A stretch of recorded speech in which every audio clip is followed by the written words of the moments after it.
Different. এখন সেই ক্ষেত্রে হচ্ছে যেমন ওসির উনি আন্তরিক থাকলেও এখানে ওনার অফিসাররা বিভিন্ন ক্ষেত্রে আন্তরিক না। এখানে ওনার সেকেন্ড অফিসার হচ্ছে ফুললি করাপ্টেড। ওনার সেকেন্ড অফিসার, আপনার সেকেন্ড অফিসার ফুললি করাপ্টেড, টাকা ছাড়া কোনো, উনি হচ্ছেন পা চলে না। একজন আছে এসআই ভূষণ, টাকা ছাড়া এসআই ভূষণ নামে একজন আছে, টাকা ছাড়া কোনো ইয়া করে না, মানে একটা পা মুভ করে না। এখন ধরেন আপনি হচ্ছেন ধরতে যাবেন, ধরতে যাওয়ার আগেও থানা থেকে ফোন দিয়ে দিল যে আমরা আসতেছি, তাইলে তো এখানে একটা পিলো পাসিং এবং চোর পুলিশ খেলা হয়। আপনি আপনার যারা অফিসার আছে আপনি ওনাদেরকে ওনাদের সাথে নিয়ে বসেন, এবং এটা না হয় খুব মানে জনরোষের শিকার হবেন আপনারা।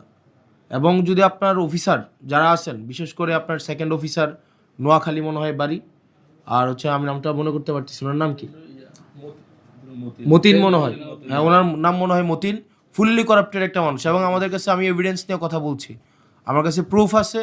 এবং হচ্ছে আরেকজন আছে এসআই ভূষণ, ভবতোষ না, ভবতোষ, এসআই ভবতোষ টাকা